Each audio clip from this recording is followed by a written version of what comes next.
kitchen tiles were cold beneath my bare feet, a sharp contrast to the feverish heat crawling up my spine. I pressed my palm against the marble countertop, trying to steady myself as the room tilted slightly to the left. The remains of dinner sat between Marcus and me, his plate clean, mine barely touched. He'd made my favorite, chicken piccata with roasted vegetables. The lemon butter sauce had tasted slightly off, bitter almost, but I'd attributed it to my pregnancy cravings warping my taste buds. "You look pale, Claire," Marcus said, his voice carrying that familiar note of concern that had once made me feel cherished.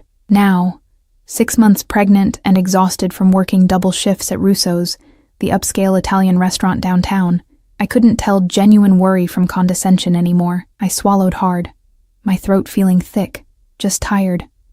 "The baby's been kicking all day," he stood, walking around the small dining table of our modest apartment. His footsteps were measured, deliberate.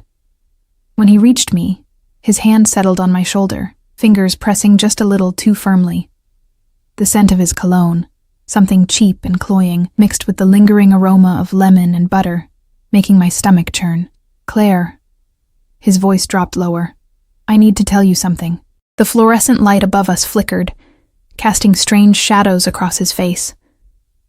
For the first time in our 3 years of marriage, I noticed how his eyes had hardened, how the softness I'd fallen in love with had calcified into something else entirely. "I poisoned you." The words hung in the air like smoke. My brain struggled to process them, to arrange them into a sentence that made sense. The refrigerator hummed. A car alarm wailed somewhere outside our third-floor window. My heartbeat thundered in my ears. "What?" The word came out as barely a whisper. Marcus's grip tightened on my shoulder. "The dinner, I put something in your food. You have maybe an hour? Maybe less. I'm not entirely sure." Victor wasn't specific about the timeline. Victor. The name sent ice through my veins despite the heat consuming my body. Victor Kozlov, the loan shark Marcus had been dealing with for months. The man whose money had paid for the new car Marcus insisted we needed, whose cash had covered the gambling debts I hadn't known existed until the threatening calls started 3 weeks ago. My legs buckled. Marcus caught me, lowering me into the dining chair with surprising gentleness. The irony wasn't lost on me. Poisoning me, then stopping me from falling. "Why?" My voice cracked. I pressed a hand to my swollen belly, feeling our daughter move beneath my palm, the baby. Victor said if I cleared my debt this way, he'd forgive everything. "A life for a life," he said. Apparently I took something that belonged to someone important, someone connected to him. Marcus crouched before me, and I saw something flicker across his face. Regret, maybe, or just fear of what he'd done. I didn't know what else to do, Claire. They were going to kill me. The room spun harder. I tried to stand, but my limbs felt heavy, disconnected. My vision blurred at the edges, darkness creeping in like spilled ink. You killed us." My hand remained on my stomach, protective even as terror consumed me. "Your daughter. I'm sorry." But he was already backing away, grabbing his jacket from the chair. "I'm so sorry, Claire. I have to go. I can't be here when it happens. They'll think I'm involved if I stay." He was at the door before I could respond, before I could scream or cry or beg. The lock clicked. His footsteps faded down the hallway. I was alone. The panic hit like a physical force. I lunged for my phone on the counter, my fingers clumsy and numb. 911. I had to call 911, but as I grabbed the device, a wave of nausea rolled through me so violently I doubled over, the phone clattering to the floor. Poison. He'd actually poisoned me. What kind of poison? How much time did I have? My medical knowledge was limited to basic first aid from a community college course 5 years ago. I needed help. I needed... A knock at the door. 3 solid raps, purposeful and commanding. My head snapped up, hope and terror warring in my chest. Had Marcus come back? Had he realized what he'd done, come back to save me? I crawled toward the door, my body refusing to cooperate. Every movement felt like pushing through concrete. The knocking came again, more insistent. "Help!" I managed to call out, my voice weak. Please, help. The door handle turned. It wasn't locked from the outside. Marcus had left it open. Why had he left it open? The door swung inward, and the hallway light silhouetted a figure that made my breath catch for an entirely different reason. He was tall, over 6 feet easily, dressed in a charcoal suit that probably cost more than 6 months of my rent. The fabric caught the light as he moved, expensive and perfectly tailored. Behind him, 2 men in dark clothing flanked the doorway, their postures alert, hands resting near their waists in a way that suggested weapons, but it was the man in front who commanded every particle of my attention. Dark hair swept back from a face that could have been carved from marble, all sharp angles and shadowed planes. His eyes were the color of smoke, gray and penetrating, and they fixed on me with an intensity that made me forget, for just a moment, that I was dying on my kitchen floor. He moved into the apartment with fluid grace, his leather shoes barely making a sound. The scent that preceded him was different from anything in my world, expensive cologne layered with something darker, dangerous. Smoke and cedar and something metallic that made my survival instincts scream. Claire Donovan. His voice was deep, accented. Russian, I realized, not a question, a statement. He knew my name. One of the men behind him closed the door while the other remained in the hallway. The main figure crouched before me, and I found myself staring into those gray eyes, watching as they assessed me with clinical precision. His face revealed nothing, no sympathy, no malice, just cold evaluation. What did he give you? The question was direct, commanding. I don't... My tongue felt thick. He said poison. Victor told him to... Something flickered across his face, brief, barely perceptible, but there. His jaw tightened almost imperceptibly. Dmitri. He didn't raise his voice, didn't turn around. The man by the door immediately stepped forward. Call Dr. Volkov. Tell him we have a poisoning, unknown substance, pregnant woman approximately 6 months. We're bringing her in. He stood in one fluid motion, reaching down to lift me as if I weighed nothing. Strong arms slid beneath my knees and back, pulling me against a chest that felt like stone beneath the expensive fabric. The world tilted as he carried me toward the door. Wait! I tried to protest, but my voice was failing. Who are you? He paused in the doorway, looking down at me with those inscrutable eyes. The hallway light created a halo behind his head, making him look almost otherworldly. Alexei Volkov. A pause, weighted and deliberate. Your husband stole from my organization. He was supposed to return what he took, not... His eyes dropped to my pregnant belly, something dark and dangerous crossing his features. Not this. The implication settled over me like a shroud. Marcus hadn't just stolen money. He'd stolen from the Mafia. And his payment, his way out of debt, had been me, had been our daughter. Please, I whispered, my hand finding the lapel of his suit jacket, fingers curling into the expensive fabric. Please save my baby. For the first time, his expression shifted. Something almost human flickered behind those cold gray eyes, surprise maybe, or recognition of something unexpected. Hold on, he said, and there was a command in those 2 words that made my body obey even as consciousness began to slip away. Just hold on, Claire. He carried me into the hallway, moving with purpose down the stairs. I felt the night air hit my skin, heard the sound of a car door opening. Leather seats received me, cool and smooth. The scent of the car was overwhelming, leather and that same cedar cologne, mixed with something else. Safety. Impossibly.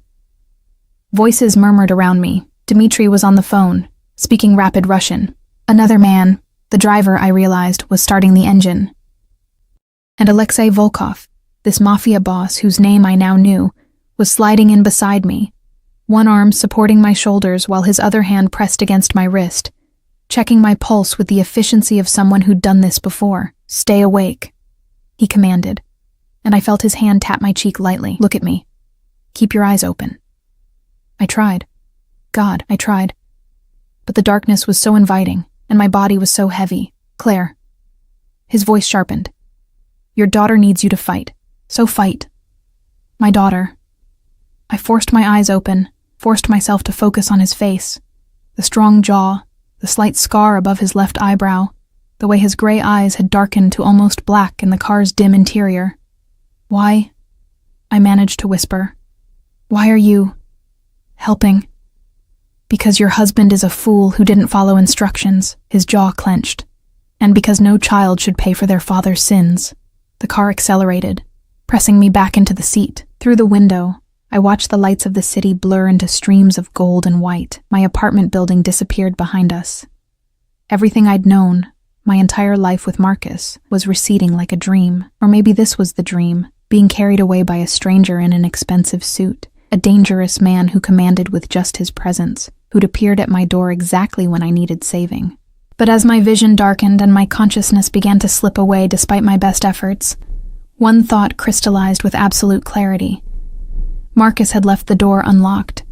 He'd poisoned me, told me about it, and left the door unlocked. And exactly 30 minutes later, Alexei Volkov had knocked. This wasn't rescue. This was something else entirely. I woke to the smell of antiseptic and the steady beep of monitors. My hand immediately went to my stomach, panic flooding through me before I even opened my eyes. The bump was still there, and beneath my palm, I felt movement, a small kick, then another. Relief crashed over me so powerfully that tears leaked from the corners of my closed eyes. "She's awake." The voice was unfamiliar, female, with the same Russian accent I'd heard in the car. I forced my eyes open, blinking against the soft light. The room wasn't a hospital, at least not any hospital I'd ever seen. The walls were a warm cream color. The bed I lay in was larger and more comfortable than any hospital bed, and the medical equipment, while present, seemed almost decorative in how seamlessly it blended with the elegant furnishings. A woman in her 50s stood beside my bed, her dark hair pulled back in a neat bun, wearing scrubs that somehow looked designer. She smiled, but it didn't quite reach her eyes. "I'm Dr. Volkov," she said, checking the IV in my arm. "You're very lucky. Another 20 minutes and we wouldn't have been able to reverse the effects." Dr. Volkov. The same last name as... Where am I? My voice was hoarse, my throat raw. "Mr. Volkov's private medical facility. You've been unconscious for 18 hours. She made notes on a tablet, her movements efficient. "The baby is fine. Strong heartbeat. Active movements. Whatever protection instinct made you eat so little of that dinner saved both your lives." The baby. Our daughter. I pressed my hand harder against my stomach, feeling the reassuring movement beneath. What did he give me? Oleander extract, mixed with something to mask the taste. Crude but effective. Her expression darkened. "Your husband clearly didn't research his method. The dose was high enough to kill, but slow enough that we had time to intervene with activated charcoal and gastric lavage. You'll feel weak for a few days, but there should be no lasting damage to you or the baby." Oleander.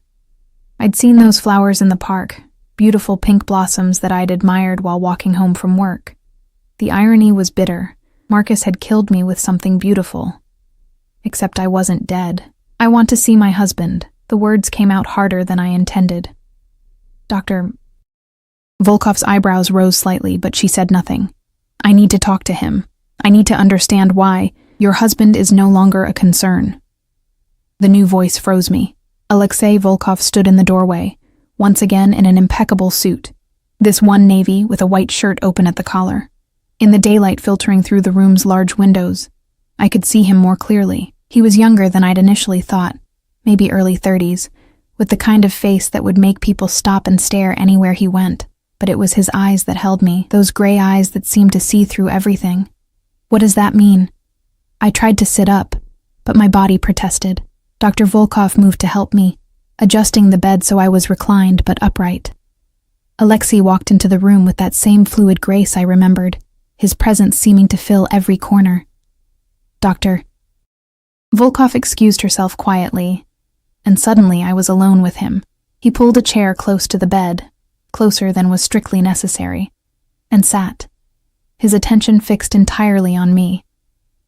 "It means," he said, his voice carrying that same command as the night before, that Marcus Donovan has been dealt with according to our laws. He stole from my organization, then attempted to murder you instead of returning what he took. In my world, there are consequences for such actions." The careful phrasing didn't hide the truth. Marcus was dead. My husband, the father of my child, the man who'd promised to love me forever in a small courthouse ceremony 3 years ago, dead. I should have felt something. Horror, maybe. Grief. But all I felt was a hollow numbness. "He tried to kill me," I heard myself say. "He tried to kill our baby, yes." Alexei's eyes never left my face. Which brings us to the matter of what happens next. My stomach clenched. "What do you mean?" He leaned back in the chair, one ankle crossing over his knee in a pose that should have looked casual, but somehow looked predatory. "Your husband stole $200,000 from one of my business accounts. Money that belonged to several important people. People I cannot simply tell that the debt died with the thief. $200,000, the number was incomprehensible. Marcus and I struggled to pay our $800 rent each month. Where had that money even gone? I don't have that kind of money," I said, my voice small. "I'm a waitress. I work at Russo's downtown. I make maybe $30,000 a year. I have $300 in my checking account and student loan debt that I'll never pay off. I can't. I know everything about you, Claire." He cut me off, but not unkindly. "I know you work 50-hour weeks at Russo's. I know you've been sending money to your mother in Ohio for her medical bills. I know you're 6 months pregnant with a girl you plan to name Sophie. I know you have a degree in art history that you can't use because the job market collapsed. I know Marcus gambled away every dollar he earned and then started gambling with money that wasn't his." The comprehensive nature of his knowledge should have terrified me. Instead, I felt exposed, vulnerable in a way that had nothing to do with the hospital gown I wore. "Then you know I can't pay you back," I said quietly. "No," he agreed, "you can't. Which is why I'm offering you an alternative." The word alternative hung in the air between us, heavy with implication. I'd read enough, seen enough movies, to know what men like Alexei Volkov might want as alternative payment. My hand moved protectively to my stomach. "I'm 6 months pregnant," I said, trying to keep my voice steady. "If you think—" "I think," he interrupted, and there was something almost like amusement in his eyes, "that you're jumping to conclusions. I'm not interested in your body, Claire. I'm interested in your daughter." The world stopped. "No." The word came out as a gasp. "No, you can't. Listen before you panic." He leaned forward, elbows on his knees, bringing his face closer to mine. This close, I could see flecks of darker gray in his eyes, could smell that cedar cologne mixed with something sharper. "I'm not taking your child. I'm offering you both protection." "Protection from what?" "You're the threat." "Am I?" His head tilted slightly, and the gesture was so predatory that my breath caught. "Your husband owed money to Viktor Kozlov before he stole from me. Viktor works for people who work for people who eventually work for me, but the chain is long and complicated. When Marcus stole that money, he didn't just steal from me, he stole from every link in that chain. Men who don't care about pregnant women or innocent children. Men who will come looking for that debt." "But Marcus is dead," I said, my voice rising. "You killed him. Doesn't that satisfy them? In my world, Claire, debts transfer. You were his wife. You carry his child. His blood runs in her veins." He reached out, and I flinched, but he only gestured to my stomach without touching. "To certain people, that makes you both liable for his crimes." The implication settled over me like a cold blanket. "So I'm never safe. She's never safe. Not unless you're under my protection." He sat back again, his expression unreadable. "Which is what I'm offering. You and Sophie will live in my household. You'll be provided for, protected, kept safe from anyone who might come collecting on Marcus's debt. In exchange, you'll be your prisoner," I finished bitterly. "Be my ward," he corrected. "There's a difference. You'll have your own space, your freedom within certain boundaries. You'll want for nothing. Your daughter will grow up safe, educated, protected. Your mother's medical bills will be paid. All of them, including future treatments. It was too much. Too generous. Men like Alexei Volkov didn't offer something for nothing. What's the catch? I asked. What do you really want? For the first time, something flickered across his face, an expression I couldn't quite read. Loyalty, he said simply. Complete, absolute loyalty. You'll belong to my household, which means you follow my rules, accept my protection, and never betray my trust. You'll tell no one about my business, speak to no authorities, make no attempt to leave without permission. So I am a prisoner. You're alive, he countered. Which is more than you would be in 24 hours if I put you back in that apartment. Victor's people are already watching your building. They know Marcus is dead. They know you survived. How long do you think you'd last? He was right, and I hated that he was right. I had no money, no protection, no way to defend myself or my unborn daughter against the kind of people who poisoned pregnant women to settle debts. I need to think, I said. But even as I said it, I knew there was nothing to think about. There was only one choice, and he knew it as well as I did. Of course. He stood, smoothing his suit jacket. You have until tomorrow morning. Dr. Volkov says you'll be strong enough to move by then. You can either come with me to safety, or I'll have Dmitri drive you back to your apartment and wish you the best of luck. He walked to the door, then paused, looking back at me over his shoulder. For what it's worth, Claire, I meant what I said last night. No child should pay for their father's sins. That includes Sophie. Then he was gone, leaving me alone with the beeping monitors and the impossible choice that wasn't really a choice at all. I spent the rest of the day in that strange medical room, Dr. Volkov checking on me periodically, bringing me food I could barely taste, and water I forced myself to drink for the baby's sake. Through the window, I could see manicured grounds, gardens that looked like they belonged to an estate, not a medical facility. Where exactly was I? Evening came, painting the sky in shades of orange and purple. A young woman brought me dinner, real dinner, not hospital food. Grilled salmon, roasted vegetables, fresh bread. The kind of meal I'd served at Russo's but could never afford to eat. I picked at it, my mind spinning in circles. Every scenario I imagined ended badly. Going back to my apartment meant death, mine and Sophie's. Staying under Alexei Volkov's protection meant... what? A gilded cage? A life of owing a debt I could never repay? But Sophie would be safe. That's what mattered. Sophie would live. The door opened without a knock. I expected Dr. Volkov, but it was Alexei again, this time in more casual clothing. Dark slacks and a black shirt with the sleeves rolled up to reveal forearms marked with tattoos I couldn't quite make out in the dim lighting. Have you decided? He asked, though his tone suggested he already knew the answer. Do I really have a choice? Everyone has choices, Claire. The question is whether you can live with the consequences.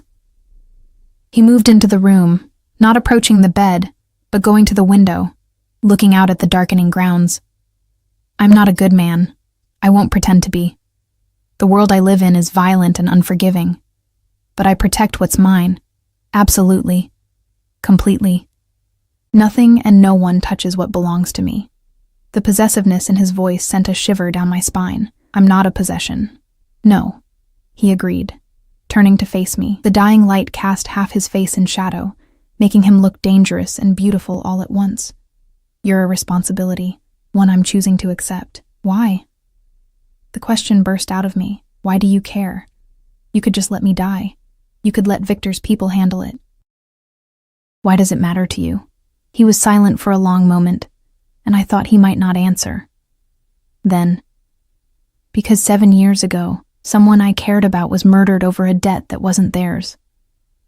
Someone innocent who got caught in the crossfire of our world. I couldn't save them.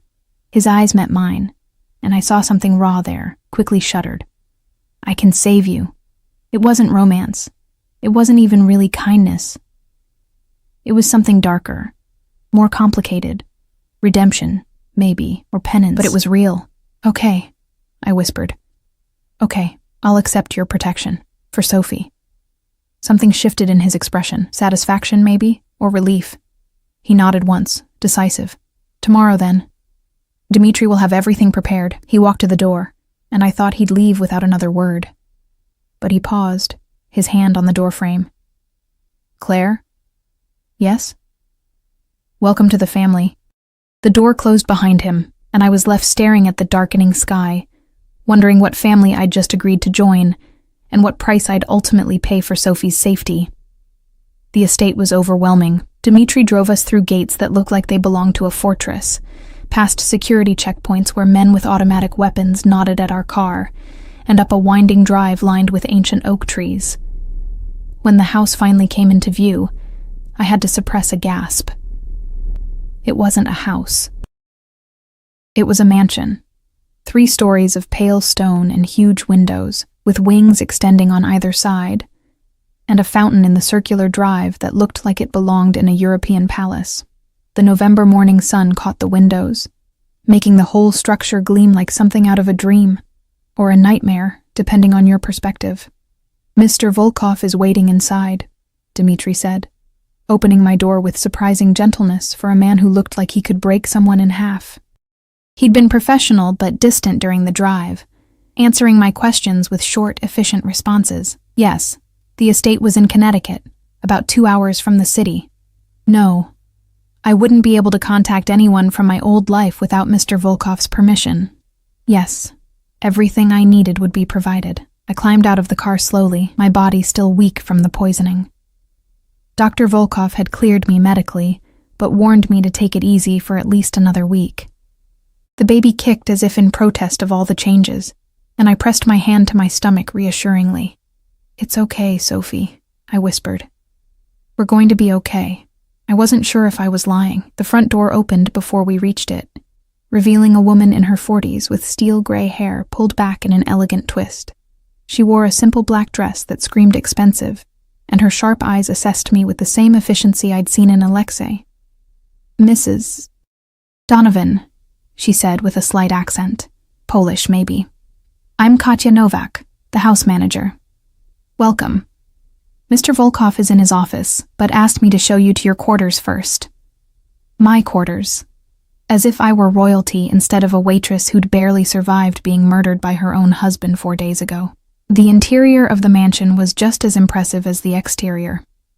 Marble floors, high ceilings with ornate molding, artwork that looked like it belonged in museums. Katya led me through hallways that seemed to go on forever, past rooms I caught only glimpses of.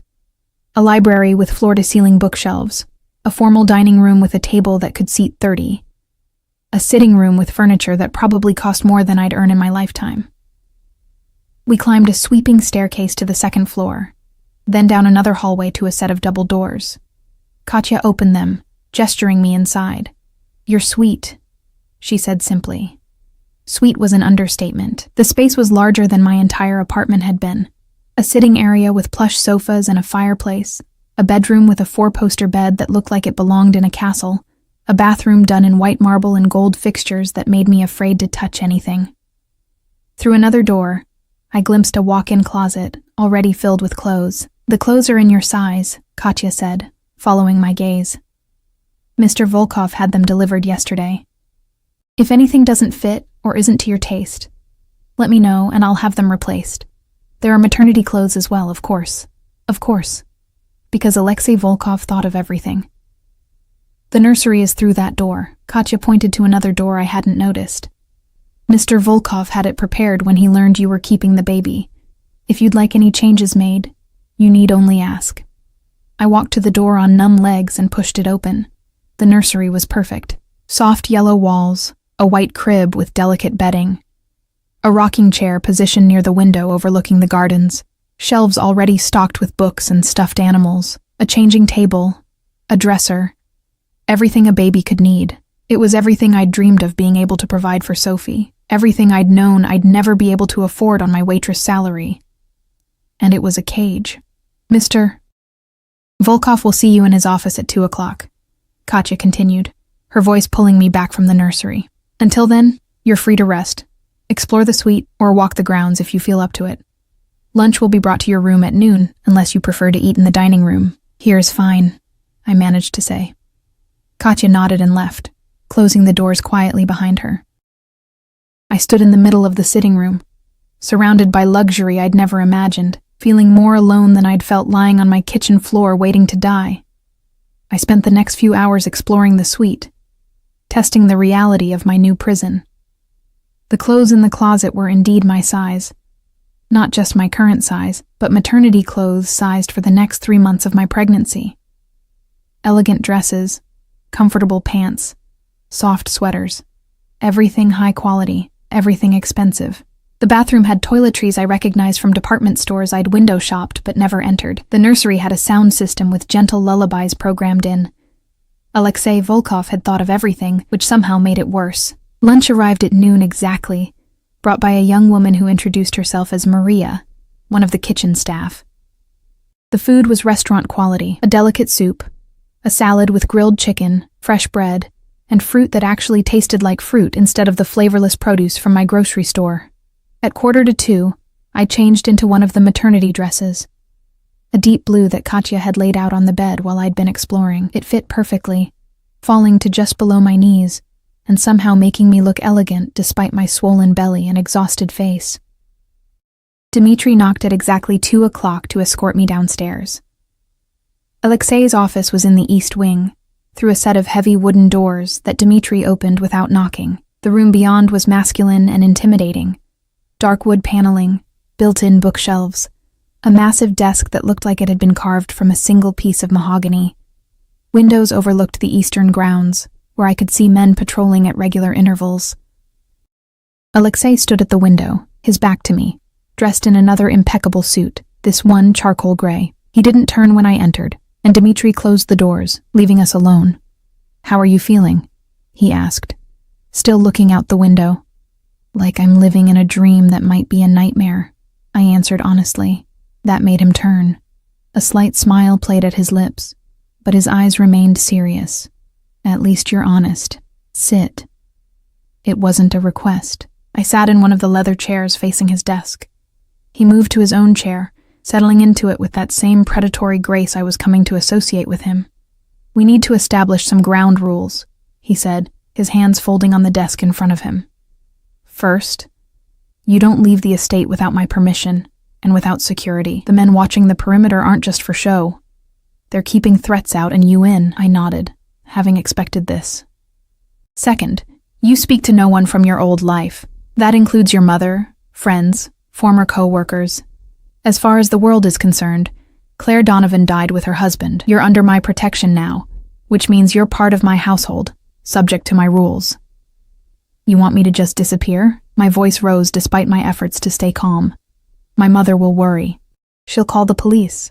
Your mother has already been informed that you've left the city for your safety and will contact her when you're able. She's been told that Marcus's gambling debts put you in danger and that you're being protected by friends." His expression hardened slightly. "She's also received notification that her medical bills have been paid in full and that she'll receive a monthly stipend for her care. She won't ask questions." The casual way he said it, as if buying my mother's silence was as simple as paying a bill, made my stomach turn. But I also couldn't deny the relief. My mother's cancer treatments had been eating through what little savings she had. At least now she'd be cared for. "Third," Alexei continued, "you'll attend family dinners when I require it. I have business associates, partners, people who need to see that I honor my commitments. You'll be introduced as someone under my protection. You'll dress appropriately, speak when spoken to, and reveal nothing about my business." "I don't know anything about your business," I pointed out, "and you'll keep it that way." His eyes held mine, intense and unyielding. "Fourth, and most important, you don't question my decisions. You don't argue with my security protocols. When I say something is for your safety or Sophie's, you trust that I know better than you do." The autocratic certainty in his voice sparked something rebellious in me. "And if I don't agree? Then you're welcome to leave." He leaned back in his chair, that slight smile returning. "Of course I won't be able to protect you or your daughter from the consequences. Victor's people are still looking. Marcus's other creditors are still looking. The moment you step outside my protection, you become a target again." It was the same impossible choice dressed in different words. Stay and submit, or leave and die. Fine, I said through clenched teeth. Any other rules I should know about? Several, but they can wait. He stood, walking around the desk. Instead of stopping at a professional distance, he came close enough that I had to tilt my head back to look at him. You're angry. That's good. Anger means you're a fighter, and Sophie will need a fighter for a mother. Don't. The word came out sharper than I intended. Don't talk about her like you care. You're not doing this because you're a good person. You said so yourself. You're buying some kind of redemption for someone you couldn't save. We're just a means to an end. Something flickered in his eyes. Surprise, maybe. Or respect. You're right, he said quietly.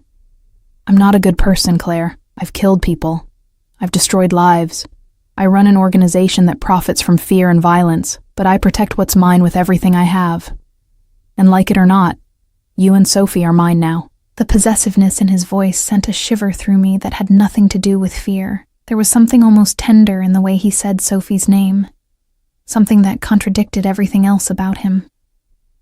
I want to see the nursery plans, I said, changing the subject. I want to be involved in the decisions about my daughter's room. Of course. He returned to his desk, pulling out a tablet and bringing up what looked like architectural drawings. The room is already furnished, but if you want changes, they'll be made. I stood and walked around the desk to look at the screen, very aware of how close I had to stand to him to see properly. He smelled like cedar and something darker. Leather, maybe, and the faint scent of gun oil that I was learning to associate with the men who worked for him. The plans were detailed, showing not just the nursery I'd seen, but expansions that could be made as Sophie grew. A playroom, a bedroom suite for when she was older, even a small study. You're planning years ahead, I said softly. I always do. His voice was close to my ear, and I realized he'd shifted slightly, bracketing me against the desk without quite touching me. Sophie will grow up here, Claire. She'll be educated, protected, given every advantage. She'll never want for anything. Except freedom, I whispered. Freedom is overrated when you're dead. His hand came up, not touching me but hovering near my shoulder. You'll understand eventually. This world, my world. It's brutal and unforgiving, but inside these walls you're safe. Both of you. I turned to face him, which was a mistake because it brought us even closer together. I could see the fine lines at the corners of his eyes, the slight shadow of stubble along his jaw, the way his pupils dilated slightly as he looked at me. And what about when she grows up? I asked. When she wants to go to college, have friends, date, will she still be a prisoner then? She'll be protected, he said firmly. There's a difference. Not from where I'm standing. We stared at each other, the tension thick between us. Finally, he stepped back, giving me space to breathe. You should rest, he said, his voice returning to that cool, professional tone. Dr. Volkov will be by tomorrow to check on you. In the meantime, Katya can show you the rest of the house, answer any questions you have. It was a dismissal. I walked to the door, then paused, looking back at him. He'd returned to the window, his hands clasped behind his back, looking every inch the dangerous man he claimed to be. Alexei? I said, and his shoulders tensed slightly at my use of his first name. Thank you. For saving us. He didn't turn around. Don't thank me yet, Claire. You don't know what kind of life you've agreed to. I left the office with those words echoing in my mind, following Dmitri back upstairs to my beautiful cage, wondering what exactly I'd gotten Sophie and myself into. That night, I lay in the enormous bed, my hand on my stomach, feeling Sophie move inside me. Through the window, I could see the guards patrolling the grounds, their presence both comforting and terrifying. Somewhere in this massive house, Alexei Volkov was going about his evening, running his empire, planning whatever dangerous things men like him planned. And I was part of that now, bound to him by debt and necessity and the fragile life growing inside me. I'd escaped death only to find myself in a different kind of trap, one lined with silk and gold, but a trap nonetheless. Sophie kicked hard, as if in protest, and I pressed my hand more firmly against my belly. I know, I whispered. I know, baby girl. But we're alive. We're safe. That has to be enough. Even as I said it, I knew it wasn't true. Safety wasn't enough. Freedom mattered. Choice mattered. But those were luxuries I could no longer afford. The price of Sophie's life was my own. The days blurred into weeks, and November surrendered to December. The estate transformed with the season. Snow blanketing the grounds, evergreen wreaths appearing on doors, the scent of pine and cinnamon filling the halls. It would have been beautiful if I could forget it was a prison. I settled into a routine, though settled felt like the wrong word. Every morning, Maria brought breakfast to my suite. I'd eat while watching the sun rise over the snow-covered gardens, then spend an hour walking the interior hallways for exercise. Dr. Volkov's orders. The house was so vast I could walk for an hour and still discover new rooms, new hallways, new reminders of the world Alexei Volkov commanded. I saw him rarely in those first 2 weeks. Brief glimpses as he moved through the house with Dmitri or other men whose names I didn't know. Once, I'd come down to the library late at night, unable to sleep, and found him there, reading in a leather chair by the fireplace. He'd looked up, our eyes meeting for a long moment, but neither of us spoke. I'd grabbed a book and retreated to my room, my heart pounding for reasons I didn't want to examine. But on a Friday evening, 3 weeks after my arrival, everything changed. Katya appeared at my door with a garment bag and a serious expression. "Mr. Volkov requests your presence at dinner tonight, 8 o'clock. There will be guests, business associates. He asks that you wear this and join him in the formal dining room." My stomach nodded. This was the 4th rule he'd mentioned, attending family dinners, being displayed as proof of his protection. I'd known it was coming, but that didn't make it easier. The dress Katya had brought was stunning, a deep emerald green that somehow complemented my pregnancy rather than hiding it. The fabric was soft, expensive, falling in elegant lines that made me look almost regal despite my swollen belly. There were shoes too, low heels that wouldn't be dangerous in my condition, and jewelry. Real jewelry, I realized, holding up the diamond earrings, not costume pieces. "Mr. Volkov wants you to look the part," Katya said, reading my expression. "You're under his protection. That means something in this world. It means you're valuable, untouchable. The people coming tonight need to see that." I dressed carefully, my hands shaking slightly as I fastened the earrings. The woman in the mirror looked nothing like the exhausted waitress who'd served pasta and smiled for tips just a month ago. This woman looked expensive, protected, dangerous by association. Dmitri came to escort me at 7:55. We descended the stairs to the first floor, and I could hear voices from the dining room, men speaking in Russian, the clink of glasses, low laughter that set my nerves on edge.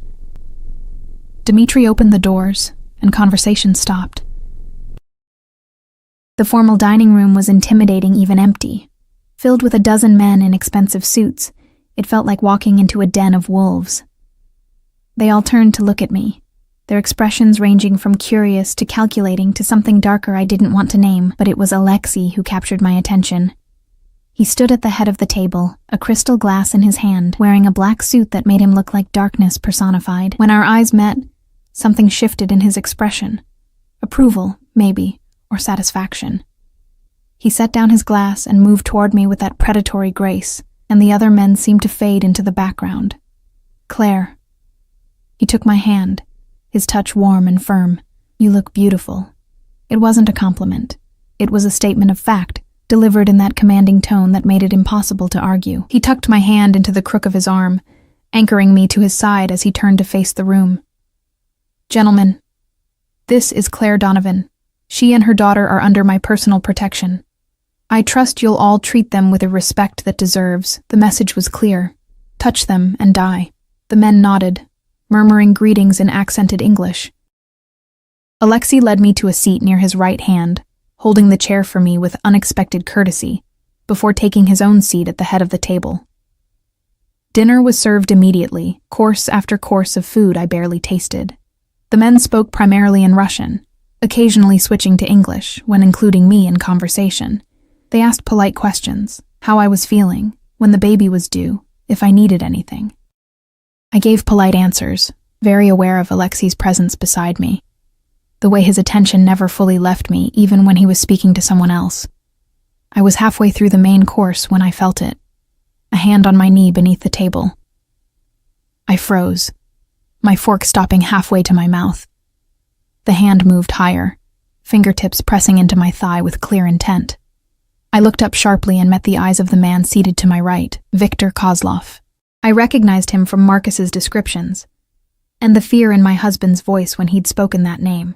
Viktor was in his 50s, with graying hair and cold eyes that reminded me of a shark. He smiled at me, his hand squeezing my thigh harder. "You're very beautiful," he said in heavily accented English, loud enough that others could hear, but pitched as a compliment. "Marcus was a fool to risk losing you." "Marcus was a fool in many ways," I managed to say, trying to shift away. His hand followed, grip tightening. I looked at Alexei, and what I saw in his face made my breath catch. His expression hadn't changed. He was still listening to the man on his left, still holding his wine glass with casual ease, but his eyes had gone completely black, and there was murder in them. "Viktor." Alexei's voice cut through the conversation like a blade. Everyone went silent. "Remove your hand from Claire's leg." "Now." Viktor's smile didn't falter, but his hand disappeared immediately. "My apologies, Alexei. I meant no disrespect. I was simply touching something that belongs to me." Alexei set down his wine glass with controlled precision, which suggests you've forgotten the rules of this house. The temperature in the room seemed to drop. The other men exchanged glances, some looking uncomfortable, others almost eager, as if sensing blood in the water. "It was an innocent gesture," Viktor said, but there was an edge to his voice now. "The girl is very beautiful. Surely you can't blame a man for noticing." "I can blame a man for acting on it." Alexei stood, and somehow the movement was more threatening than if he'd shouted. "Dmitri, escort Mr. Kozlov to the south parlor. We have matters to discuss." Dmitri appeared from his position near the wall, and two other guards materialized from the shadows. Viktor's face had gone pale, but he stood with as much dignity as he could muster. "This is unnecessary, Alexei. I apologize if I overstepped." "You did." Alexei's voice was ice. "And now you'll pay for it. Gentlemen, please continue your dinner. I'll return shortly." He left with Viktor and the guards, leaving me sitting at the table with 10 men who now stared at me with a mixture of wariness and newfound respect. The man across from me, younger with kind eyes, offered a slight smile. "You should eat," he said gently in English. "Mr. Volkov wouldn't want you to miss your meal because of Viktor's stupidity." But I couldn't eat. My hands were shaking, and Sophie was kicking frantically inside me as if sensing my distress. I pressed my hand to my stomach, trying to calm both of us. The minutes dragged by. The other men resumed their conversation, but it was muted now, careful. Finally, the doors opened and Alexei returned. Alone. He reclaimed his seat beside me, picking up his wine glass as if nothing had happened. But I noticed his knuckles were red, scraped. There was a small speck of blood on his white shirt cuff that he'd missed. "Viktor sends his apologies," Alexei said calmly, cutting into his steak. "He's decided to leave early. Business in the city, apparently. No one questioned this. No one asked where Viktor had gone, or what had happened in the south parlor. They simply nodded and continued eating." Alexei's hand found mine under the table, his fingers lacing through mine. The gesture was possessive and comforting all at once. He squeezed once, then released me, returning his attention to his dinner as if the last 15 minutes hadn't happened. But I couldn't stop staring at those scraped knuckles, at that speck of blood, and wondering what exactly he'd done to Viktor Kozlov for daring to touch me. Dinner ended mercifully soon after. The men departed one by one, each stopping to nod respectfully to me before leaving. When the last had gone, I stood on shaking legs, desperate to escape to my room. "Claire." Alexei's voice stopped me at the door. "Wait." I turned slowly.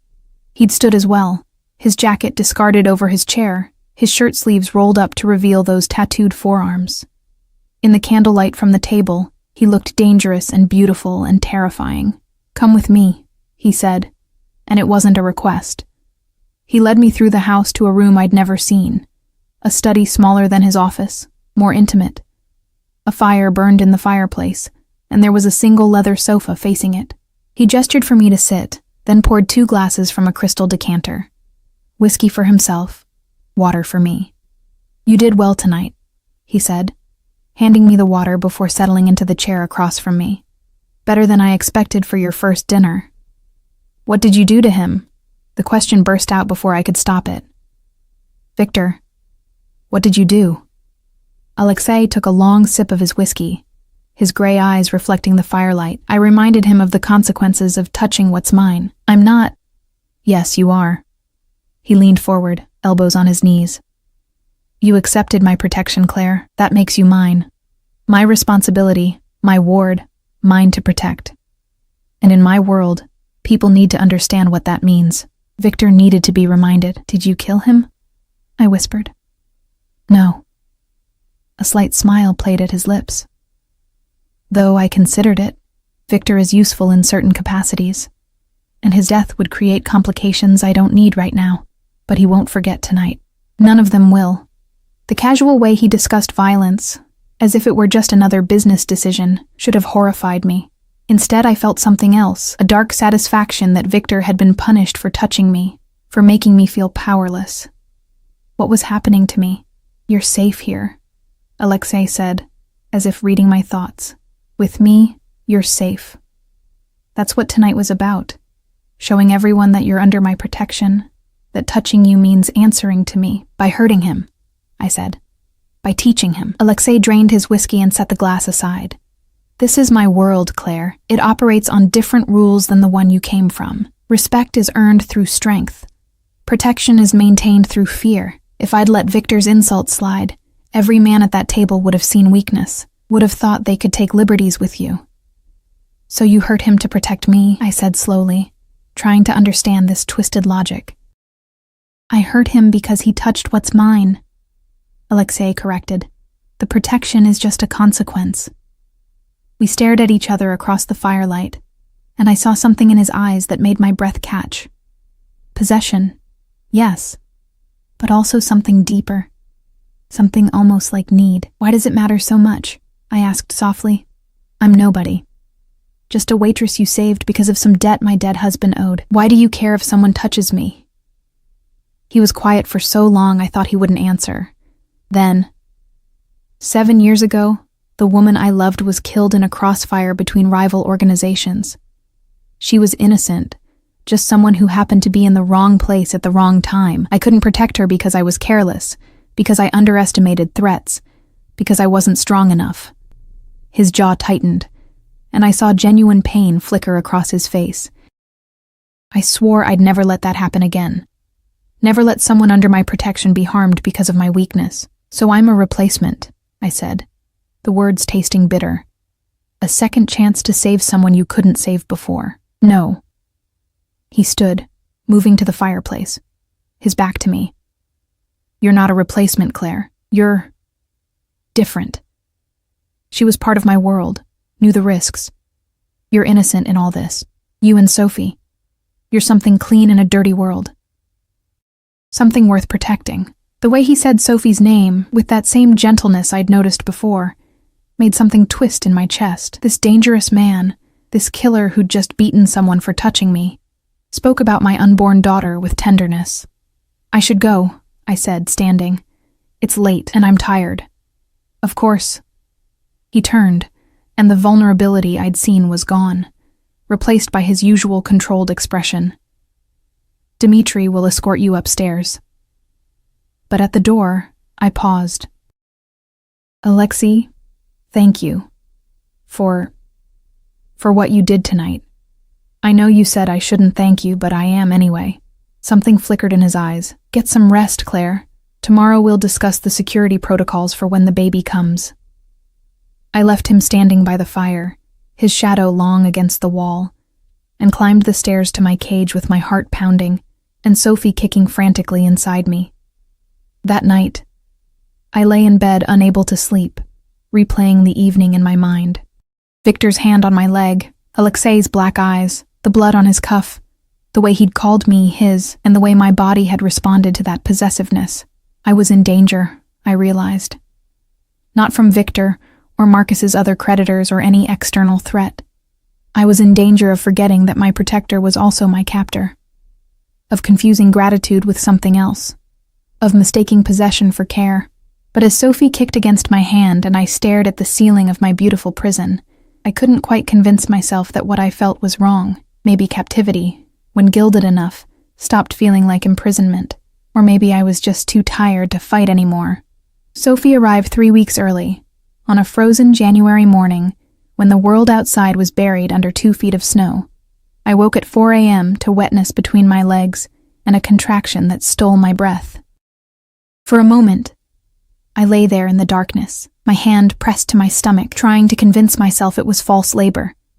But then another contraction came, harder than the first, and I knew. It was time. I managed to reach the phone beside my bed, pressing the button Katya had shown me for emergencies. Within minutes, my room was flooded with people, Katya in a robe, Dmitri still alert despite the hour, and Dr. Volkov appearing with a medical bag as if she'd been waiting for this moment. "How far apart are the contractions?" Dr. Volkov asked, her hands gentle as she examined me. "Maybe 5 minutes," I gasped as another one hit. "Is it too early? Is she going to be okay?" 37 weeks is full term, Dr. Volkov assured me. "She's just eager to meet you. We have everything prepared. The medical suite downstairs is ready." They helped me into a wheelchair. I tried to protest that I could walk, but another contraction proved me wrong. As Dmitri pushed me toward the hallway, I saw him. Alexei stood in the doorway, still dressed in the clothes he'd worn the previous evening, his hair disheveled as if he'd been running his hands through it. His eyes met mine, and I saw something I'd never seen before. Fear. "Is she—" he started. "The baby's coming," Dr. Volkov said calmly. "Everything is proceeding normally. Mr. Volkov, if you'd like to wait in, I'm coming with her." His voice left no room for argument. "Dr." Volkov's eyebrows rose, but she nodded. Alexei fell into step beside the wheelchair, his hand finding mine and holding it with surprising gentleness as we made our way through the house to the medical suite I'd never seen. The room was a fully equipped delivery suite, complete with monitors and equipment that looked like it belonged in a top hospital. Dr. Volkov had 2 nurses with her, both professional, both efficient. They helped me into a gown and onto the bed, hooking me up to monitors that showed Sophie's heartbeat, strong and steady. "You should go," I told Alexei between contractions. "You don't need to be here for this. I'm not leaving." He pulled a chair close to the bed, still holding my hand. "I told you. I protect what's mine. That includes being here for this." The hours that followed were a blur of pain and exhaustion. Labor progressed faster than expected. Dr.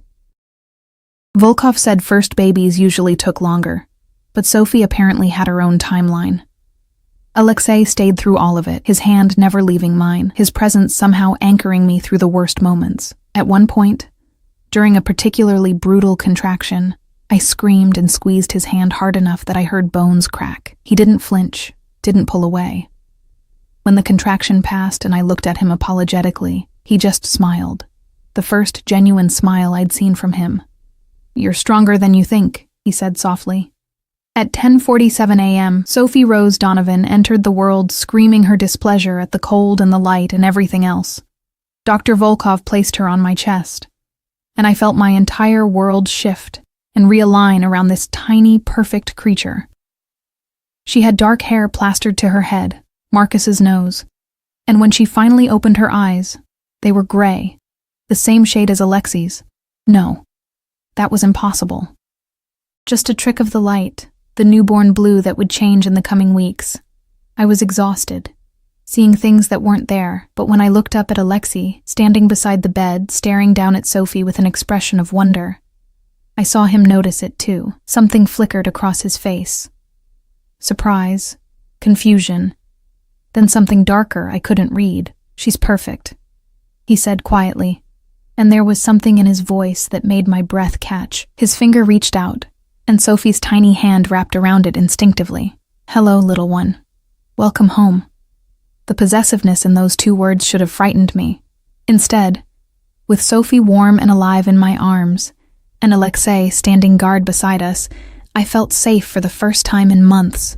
Dr. Volkov and her team cleaned Sophie, weighed her, 6 pounds, 8 ounces, measured her, 19 inches, and proclaimed her perfectly healthy despite being 3 weeks early.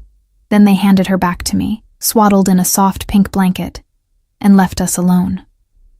Alexei hadn't moved from his position beside the bed. He watched Sophie with an intensity that was almost unnerving. His usual controlled expression cracked open to reveal something raw underneath. "Thank you," I said softly, "for being here. You didn't have to." "Yes, I did." His eyes lifted to mine. "She's part of my household now. That makes her my responsibility." But the way he looked at her suggested it was more than responsibility. There was something almost tender in his expression, something that made me remember what he'd said about the woman he'd loved, about never letting anyone under his protection be harmed again. The weeks that followed Sophie's birth were the strangest of my life. I existed in a bubble of new motherhood. My world narrowed to feeding schedules and diaper changes and the exhausting, beautiful chaos of caring for a newborn. Katya assigned 2 nannies to help me, Maria and a younger woman named Irina, but I was fiercely protective of Sophie, insisting on doing most of her care myself. Alexei surprised me by being a constant presence. He'd appear in the nursery at odd hours, checking on us with an intensity that went beyond mere obligation. Sometimes I'd wake at 3 a.m. to feed Sophie, and find him standing in the doorway, watching us with those gray eyes that Sophie seemed to have inherited. "You should be sleeping," he'd say. "So should you," I'd counter.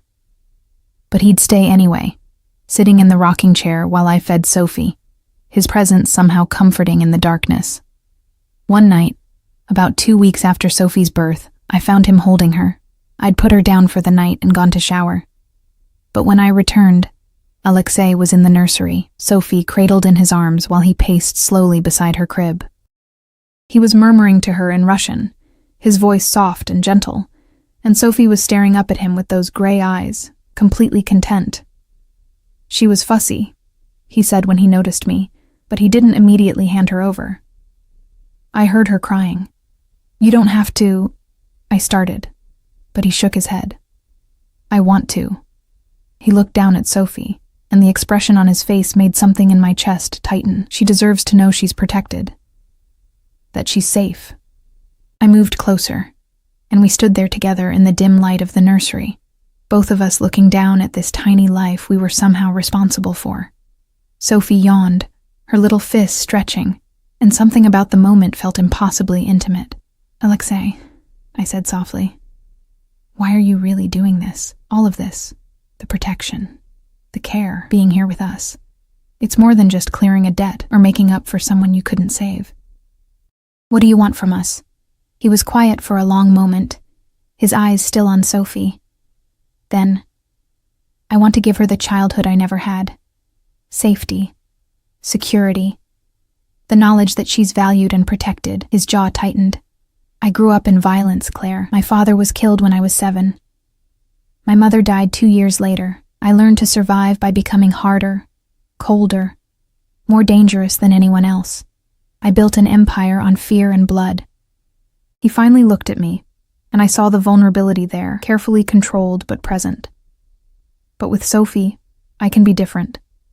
I can protect instead of destroy. I can build instead of tear down. She doesn't need to know what I am, what I do. She just needs to know she's safe. And me?" I whispered. "Where do I fit in this?" His free hand came up, cupping my face with surprising gentleness. "You're her mother. You're the one who'll teach her kindness and strength and all the things I can't. You're the light in the darkness I've created." His thumb brushed across my cheekbone. "You're essential." The touch sent electricity through me. We were standing so close I could feel the heat of his body, smell that cedar cologne mixed with something uniquely him. Sophie cooed between us, oblivious to the tension crackling in the air. "This is dangerous," I said, but I didn't pull away. "Everything about my life is dangerous." His eyes searched mine. "But you're safe with me, Claire. You and Sophie both. I swear it. You can't promise that. You said yourself your world is violent. Which is why I'll never let it touch either of you." His hand slid from my face to the back of my neck, his fingers tangling in my hair. "You're mine to protect. Mine to keep safe. Mine." The possessiveness should have frightened me. Instead, I found myself leaning into his touch, into the security he offered, into the dangerous comfort of belonging to someone who would destroy the world to keep me safe. "This is insane," I whispered. "Probably." A slight smile played at his lips. "But sanity is overrated." He kissed me then, carefully because of Sophie between us, but with an intensity that stole my breath. It was nothing like kissing Marcus had been, nothing safe or comfortable or expected. This was fire and danger and the taste of something forbidden. When we broke apart, Sophie was watching us with those two wise gray eyes, and I couldn't help but laugh softly. "I think she approves," Alexei murmured, and the tenderness in his voice as he looked at my daughter made something in my heart crack open. This was wrong. I knew it was wrong. He was a criminal, a killer, the man who'd bought my freedom with violence and fear. But he was also the man who'd saved my life, who held my daughter with reverence, who looked at me like I was something precious instead of just a debt to be paid. "What happens now?" I asked. "Now," he said, carefully placing Sophie back in her crib. "We raise her together. We give her everything she deserves. And we see where this goes. I'm not ready for—" I gestured between us, unable to find the words. "I know." He pulled me close, his arms wrapping around me with surprising gentleness. "We have time, Claire. All the time in the world. I'm not going anywhere, and neither are you." It should have sounded like a threat. Instead, it sounded like a promise. The months that followed were a strange dance of domesticity and danger. Alexei taught me about his world, not the violent parts, but enough that I understood the stakes, the threats we faced. He showed me the security measures in place, introduced me to the men who guarded us, made sure I knew how to protect Sophie if anything ever went wrong, but mostly, we were just a family. Twisted and unconventional, built on debt and violence and protection, but a family nonetheless. We had dinners together, the three of us in the small dining room rather than the formal one. We celebrated Sophie's milestones, her first smile, her first laugh, the way she'd reach for Alexei when he entered a room. My mother's health improved with the better care Alexei's money provided. I was allowed carefully monitored phone calls with her, brief conversations where I lied about my new life and pretended everything was normal. She knew I was lying, but she also knew I was safe, and maybe that was enough. Viktor Kozlov disappeared entirely. Rumor had it he'd been reassigned to operations in Eastern Europe, far from Alexei's territory. None of the other men who'd attended that dinner ever touched me or looked at me with anything but respect. And slowly, carefully, I fell in love with my captor. It happened in small moments, the way he'd hold Sophie at 3 a.m. so I could sleep, the way he'd absently kiss my forehead when he passed me in the hallway, the way he'd sit with me in the library and read while I worked on the art history research he'd encouraged me to restart. He gave me freedom within the boundaries of his protection, space to breathe within the cage he'd built. One night, 6 months after Sophie's birth, I found him in his office long after everyone else had gone to bed. He looked exhausted, the weight of his empire evident in the set of his shoulders. "Come to bed," I said from the doorway. He looked up, and something in his expression shifted. "Your bed or mine?" It was the first time he'd asked, the first time he'd pushed beyond the careful boundaries we'd maintained. "Ours," I said, and watched as his eyes darkened. He stood, crossing to me in 3 long strides, his hands cupping my face as he kissed me with months of restrained hunger. "Are you sure?" he asked against my lips. "No," I admitted, "but I'm doing it anyway." He laughed, the sound rough and genuine, and swept me into his arms, carrying me through the house to the master suite I'd never entered. The room was masculine and elegant, with windows overlooking the snow-covered grounds and a bed large enough for both of us and the monsters we'd carry into it. We made love slowly, carefully, learning each other's bodies with the reverence of something sacred. And afterward, lying in his arms with Sophie sleeping peacefully in her nursery next door, I finally understood what had happened to me. I'd been saved by a monster and learned to love the man beneath the violence. I'd been captured and chose to stay. I'd lost my freedom and gained something more valuable: safety, security, and the terrifying, beautiful knowledge that I was cherished. "I love you," I whispered into the darkness. His arms tightened around me. "I know." I've loved you since the moment I carried you out of that apartment, fighting to stay alive for your daughter. You were the bravest thing I'd ever seen. This is insane, I said again, but I was smiling. Sanity is overrated, he repeated, and I felt him smile against my hair. Besides, you're mine now, completely, and I take care of what's mine. The possessiveness still made me shiver, but now it was anticipation rather than fear. Morning came with Sophie's cries demanding attention. Alexei and I dressed and went to her together, lifting her from her crib and bringing her back to our bed. She laughed and kicked between us, reaching for both of us with chubby hands, and in that moment, I saw our future stretched out before us. It wouldn't be normal.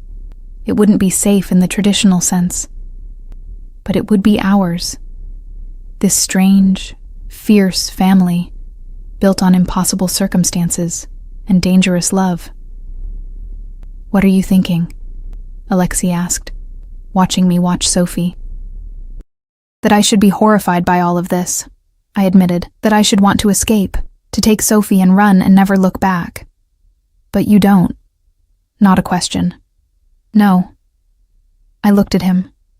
This beautiful, dangerous man who'd become my world, because running means losing you. And I can't do that. I won't. He kissed me then, deeply, with Sophie giggling between us. When he pulled back, his gray eyes were soft. You'll never have to. You're home, Claire, both of you. Forever in a gilded cage with a man who'd kill to protect us. Forever in a world of danger and violence and twisted love. Forever bound to someone who saw me not as a possession, but as something precious. It wasn't the life I'd imagined. But as I sat there with Alexei and Sophie, watching the winter sun rise over the estate, I realized it was the life I'd chosen. And I wouldn't trade it for anything. The girl who'd been poisoned by her husband and saved by a mafia boss was gone. In her place was a woman who'd learned that sometimes salvation comes from the darkest places, that love can bloom in impossible soil, and that freedom means nothing if you're not alive to enjoy it. I was Claire Volkov now, in everything but name, and I was finally, impossibly, home.